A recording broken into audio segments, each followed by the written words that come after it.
Hello my dear health seekers, Inga from Health Origins here. So today I'm excited to present to you a veganized Lithuanian dish, Cepelinai. So I've got a recipe on my channel where I've just briefly mentioned how to make it, but this time I'm actually going to show you from start to finish how to make the batter and how to make two types of fillings and also the sauce, so the whole lot.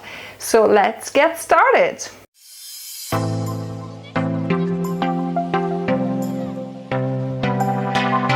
So we'll start by making the fillings, right? So that we've got that ready, and then we can get on and making the potato casing for it as well. So I'm gonna preheat my non-stick frying pan, and I've got one very large onion because we're gonna need a bit for filling and a bit for the sauce. So it's one very large or two medium-sized onions diced. And then I've got 400 grams of mushrooms. So I use two types of mushrooms, chestnut mushrooms, about 250 grams, and 150 grams of wild mushrooms, where it was a combination of shiitake and oyster mushrooms. You know, so I've chopped it small. So if you can get wild mushrooms, that's better, because it gives you like a deeper taste than chestnut mushrooms, but you can do a combination if you can't find it. So yeah, so we're gonna basically dry fry the mushrooms and the onions first, and then also I've got some tofu here for us making a cottage cheese kind of filling for the other type of cepelinai that we're gonna be making. So Cepelinai is quite a laborious dish, right? You have to prepare some stuff ahead of time. So one of these ingredients is some steamed potatoes that I'll show you in a minute. And also, you know, you need to make a filling, you need to make the casing, you need to make the sauce, and also you need to boil it all. So it takes quite a bit of time, I would say, from start to finish. If you've got some already cooked potatoes ready there, it'll probably take you about 2 hours of time. So make sure you leave enough time, if you're making it for dinner, that you leave enough time to make this, because there's a few steps to it. So my frying pan is heated up, so I'm gonna add the onions first.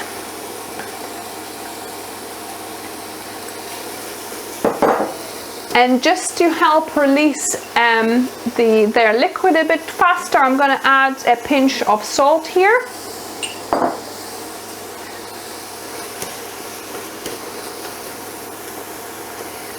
And we're going to fry this for a couple of minutes first, and then we're going to be adding our mushrooms too.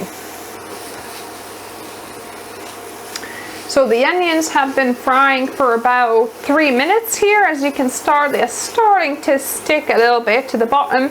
So I'm gonna add all of my mushrooms here, and they will release their juices too. So we'll not need to add any water. So just mix them in.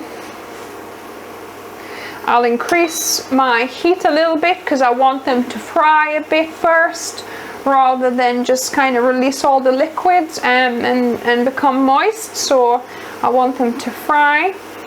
So as you can see, the mushrooms have released some of their moisture. I'm gonna keep on frying them for probably another 5 minutes or so. So as you can see, the mushrooms have dried out a little now. So I'm gonna just switch it off.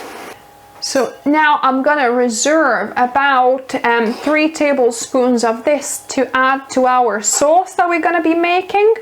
So yeah, a good 3 tablespoons. Just a little bit to add that extra flavor, because normally, see, the sour cream sauce we would be making with some onions and bacon lardons, right? So this is to kind of represent that in a way. And then the rest, we will put in a jug. So we've got our mushrooms in a jug now, and we need a bit of smoked paprika just to add to this kind of meaty taste. So I'll put 1 teaspoon of smoked paprika in here. And I'll also add half a teaspoon of garlic powder in here as well. And we don't need to add any salt because we've got the soy sauce here as well. So I'm gonna just mix that up. You could also, if you have some cumin, you could add maybe half a teaspoon of cumin in here as well. I don't have any to hand, so I'm just skipping it. It'll still taste amazing. So I've got my trusty stick blender Bamix. I'll link down below if you're interested to get one for yourselves. But I'm gonna just give it a little bit of a mince. I don't want it to puree it completely. I want it kind of like more of a mince consistency.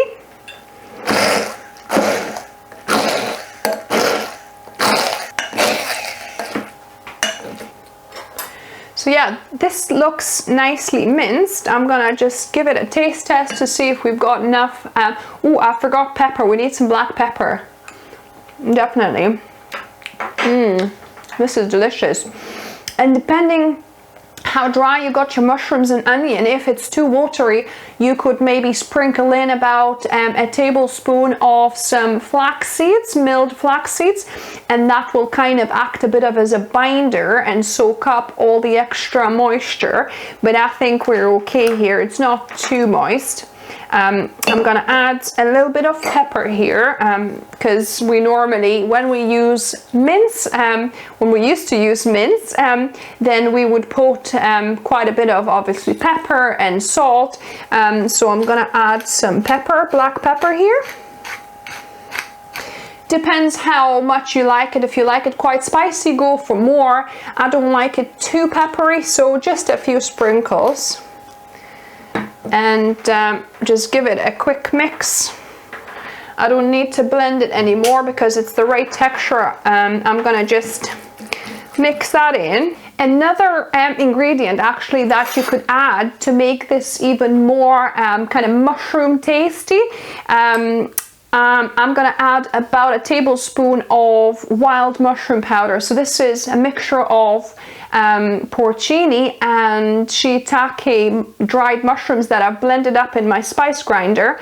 So about a tablespoon of mushroom powder, just to, you know, to give that extra bit of mushroom taste, because once it cooks inside of cepelinai, it'll be really nice, because porcini mushroom just gives this amazing deep flavor. So our mince filling is ready here. I'm gonna push it to the side, and we're gonna get on with making a cottage cheese filling. So there's two types, you know, some with cottage cheese we make, and some with meat or mince we used to make. So obviously as a vegan version, I'm using some firm tofu for this. So I've got 400 grams of firm tofu here, and I'm going to be adding 2 tablespoons of apple cider vinegar, or you could use maybe about a tablespoon of white wine vinegar. If you don't have apple cider vinegar, both would work. So 1,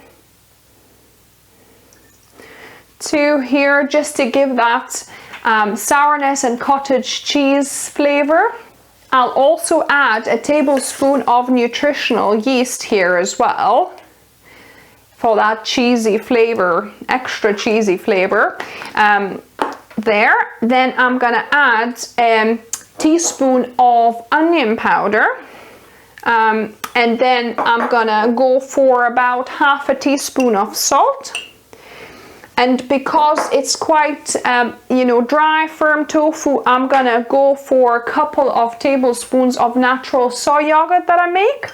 I'll link in the description down below and in the card above of how you can make your own soy yogurt from soy milk. So about 2 tablespoons just to help this whole thing blend. And then I'm gonna just blend it to a cottage cheese consistency.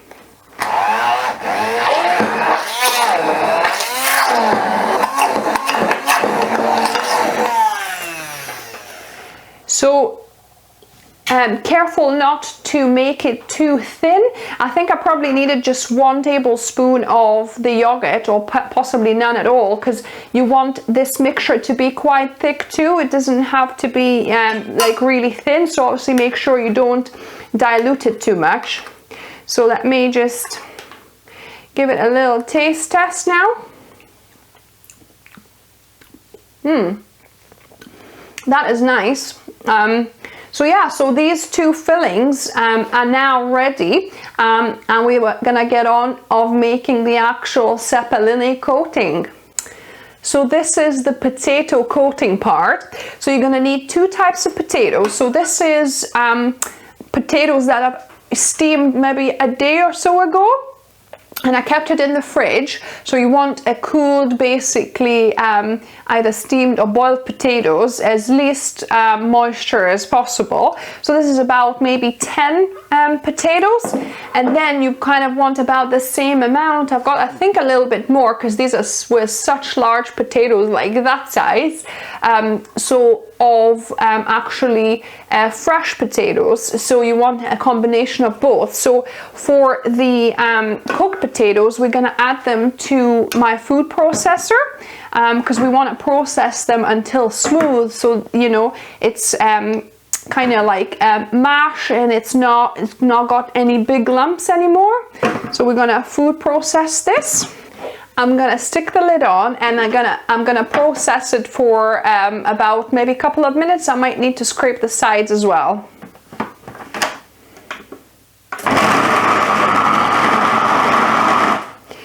And when you can see that the potatoes start moving, kind of clumping together and moving around a bit more like in a bowl, then it's nearing ready. So let's have a look.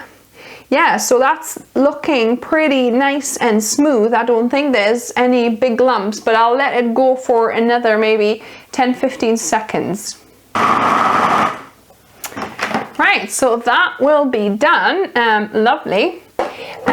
Then we're gonna get on with the other bit, which is the fresh potatoes, raw potatoes. So the way you need to prepare the fresh or raw potatoes is to grate through this kind of grater, which is basically to puree it, and we normally have specific food processors made with that kind of blade, but I don't have this kind of blade for this food processor. So what I normally do, I just put them in my Thermomix blender, and I'm gonna just blend it to mash it up to this kind of paste, grated paste consistency. I could potentially just grate it by hand with this, but it takes forever. Oh my goodness, yeah, I definitely recommend, you know, if you don't have specific grater like this with a disc on your food processor, then just blend it in a powerful blender to this kind of same pulp, and you'll save a lot of time. And I'll have to do it in 2 goes here. As you can see, I've got lots and lots of potatoes, so I'm gonna do half now, and then I'm gonna do half in a minute as well. So now I've got the potatoes blended into a nice puree. I've got some here, I've got the, you know, both of these are here. So what I need to do is I need to now make them drier. So I need to get rid of as much water and moisture as I can, but I need to save this water, because at the bottom of it all the starch will settle, and I need to use the starch, but we'll pour off the water that will, you know, settle at the top. So I've got a nut milk bag. I guess if you don't have one, you could use like maybe a clean kitchen towel as well, or some muslin cloth, like doubled up or tripled up, and you could do it that way over maybe a sieve, but I'm gonna use this nut milk bag, and then just pour potato mixture in there. So I've got my potato mixture in here, and I'm gonna try and get rid of the excess water we've got. This is obviously potato juice, it's not water. I'll have to think of a use for this potato juice. I need to double check whether you could use this, because I hate waste, especially obviously it's good product, it's from potatoes. I wonder if you could water your plants with it perhaps, and you can definitely pour it on your compost pile. And get as much moisture as you can, because the drier you get your potato mass, the easier it'll be for you to form the potato skins for cepelinai. Once you've squeezed all the moisture out that you can, then add this pulp into a bowl, a bigger bowl that will be combining the two together. And I think I'm gonna need a second bowl, because this is pretty full. So we'll leave this here, let it settle. Don't mix it, let it settle. It'll take a few minutes and the starch will actually settle at the bottom of it. And now I'm gonna do the same with the rest of the potato. And obviously make sure you don't leave this to sit for too long, because it gets a bit browner, it starts oxidizing, so you want to work quick so before it turns brown. Wow, that was quite a strenuous job. My forearms are killing now, but I've got two bowls here that are settling, if you can see. They're settling basically the starch at the bottom, so we'll leave that for a few minutes, and I'm gonna combine the fresh potato with the cooked potato. So it's about, actually we've got it about right, it's about the same amount it ended up being, half. That's kind of the best combination. You want about half cooked and half raw. The more cooked potato you add, the softer the cepelinai will be. The more raw potato you add, the harder the skin of the cepelinai will be. You don't want to go too soft, because it's easier to disintegrate as it's boiling, and you don't want to go too hard, because it's just too hard to kind of cut into it. It's not as enjoyable. So I think 50-50 mix is about right. So I'm gonna add about a teaspoon of salt into this, just so that it's not too bland, and it's got a bit of salt in it, so about a teaspoon. And the easiest way to mix it is just by hand, so make sure your hands are clean and then just mix it together. This is a really lovely dough to work with, and I think I've mixed it well now. So what I'm gonna do, I don't know if you can see, I'll try and zoom it in. At the bottom there, you could see a bit of white, so that's the starch settled. So I'm gonna pour the top juice off of it, and we're gonna add the starch back into our potato mixture. So as you can see, there's quite a bit of starch at the bottom for both of these. So I'm just gonna scrape that into our bowl. Actually, it's very hard to scrape. You might want to do it with your hands, because it's that funny texture of starch that it kind of goes quite hard, but then it goes watery at the same time. It's a real strange texture of starch. So yeah, so just put it all into the potatoes. And once you added the starch, we'll mix that together now as well. And since potatoes in UK seem to be a bit less starchy than in Lithuania, I've got 3 tablespoons of potato starch in here that I'm gonna add. And yeah, so about 3 tablespoons extra potato starch I'm gonna add and mix in. So this is all mixed in. The extra starch I've added is just to make sure that the cepelinai don't disintegrate and fall apart while we're boiling it. So then we're gonna take a good kind of maybe like double the golf size dollop of potatoes, and we're gonna make two types. So one will be round for the cottage cheese, and then one will be a little bit like oblong, like Zeppelin, right? That's where the word Cepelinai comes from, like the Zeppelin, you know, the air balloon. So that will be with our mushroom filling. So let's start with the round one. So just shape it into kind of a round shape and flatten it like that. Make it quite thin, well, not too thin, you want about 1 centimeter. You know, you don't want it too thin so it doesn't fall apart. So about 1 centimeter or so. Then we're going to add about a tablespoon of the filling. Also, don't overfill it too much. And then we're going to close up our shape like that. Just to make sure you close it up properly. So there's no gaps, and then we're gonna roll it into a circle, make it into a nice circle there. Make sure there's no bits anywhere coming out. That's all nicely, neatly tucked in. So this is our cottage cheese one.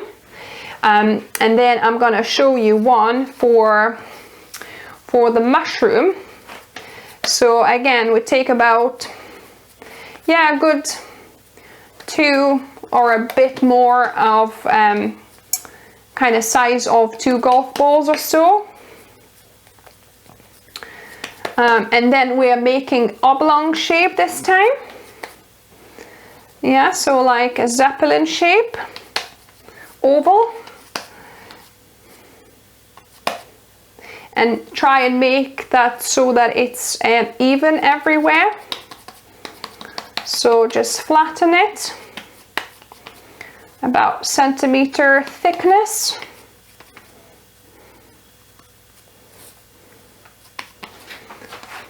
There we go.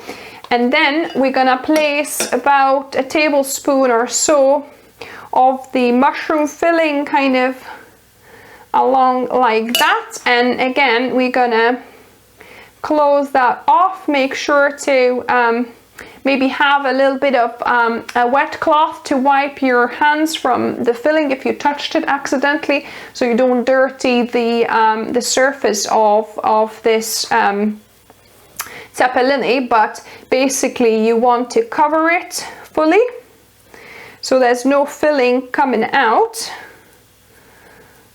Yeah, and then you make it kind of a nice, pat it down, make it a nice shape like that. Make sure it's not showing any filling anywhere. And there you go. So you've got your mushroom shape and you've got your cottage cheese shape. So I'm gonna do all of this and we're gonna get on to boiling. I've made all the Cepelinai that I had the potatoes for, but as you can see, there's about probably more than half of the white mixture left.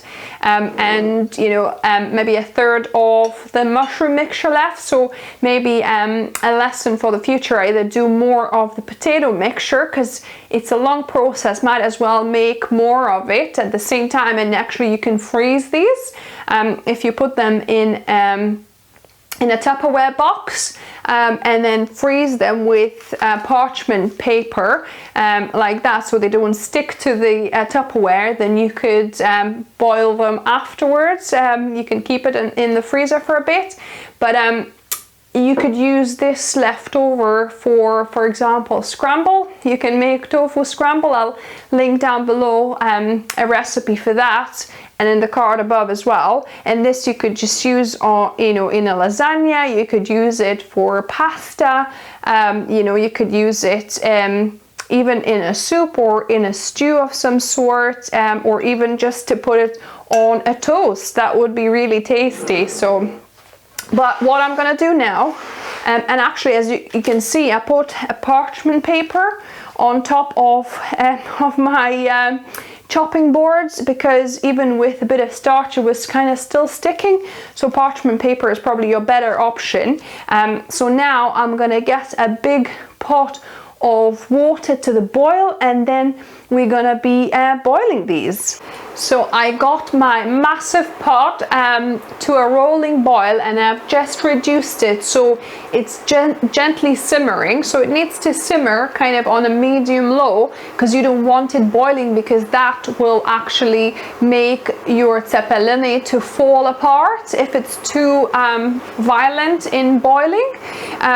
And then obviously careful while placing the cepelinai into the water, so you could use something like this to place them, and I'm gonna put 3 of one type and 3 of the other, so I think we'll probably fit about 6 here, because you want to leave plenty of space for your cepelinai, not to you know, crowd them out too much. But I think it'll just about fit 6, because it's about 4 liters of water that I've got here, so hopefully that should be enough for 6. So gently place them into the water, don't get yourself splashed. We're gonna probably have 3 each, so that'll be perfect, and the rest I'm gonna be putting in some Tupperware boxes and freezing, so we can have them a different day. So once you put them in, have it on a gentle boil, gentle simmer.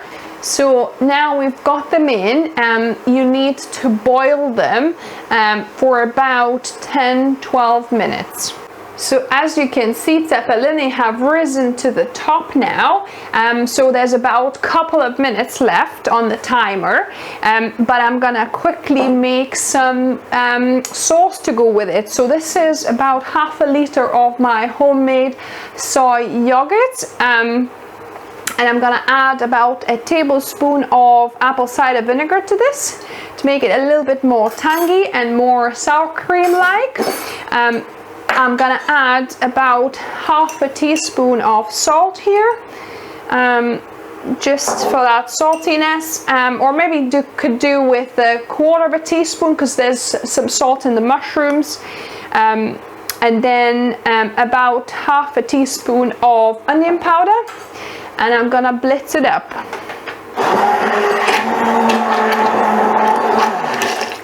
So literally it takes a second. So you could use just plain soy or even coconut plain yogurt. Basically you want unflavored yogurt.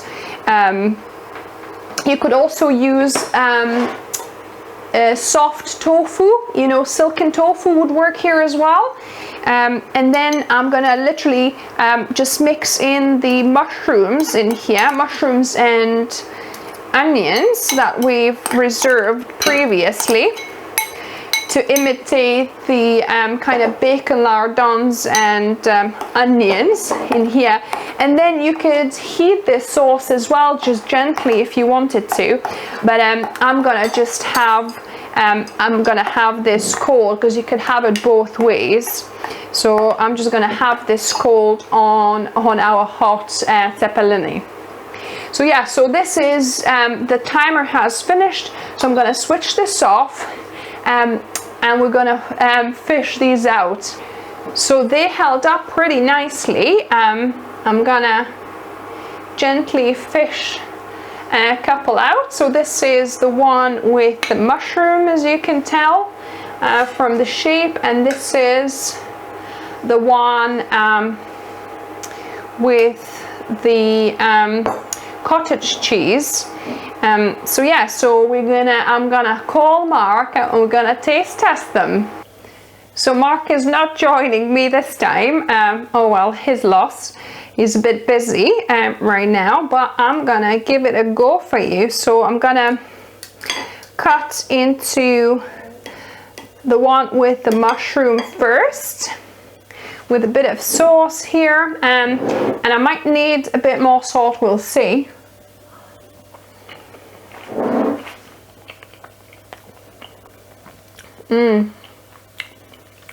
So good. Oh my goodness, this is really delicious. That sauce adds, you know, the saltiness and the sourness to this. Really yummy. And then I'm gonna try the one with the cottage cheese here. I'm gonna see what that one's like.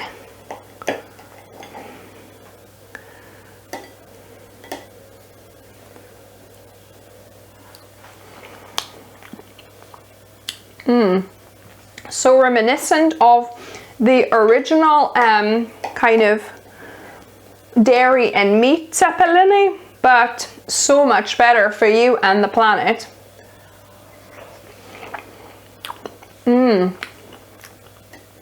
So good, guys. Oh my goodness. Give this a go. I really recommend it, and let me know what you thought of a national Lithuanian dish. This is quite an elaborate dish, so I think you're not going to be doing it on a weekday or in a hurry. You probably want to do this on the weekend when you got more time, or on special occasions perhaps, but it's definitely worth trying because, oh my goodness, it is delicious. So if you like this video, if you enjoyed me veganizing a Lithuanian staple traditional potato dish, after all, we're a potato country. Lithuania, I call it a potato country. We've got so many dishes that involve potatoes in one form or the other.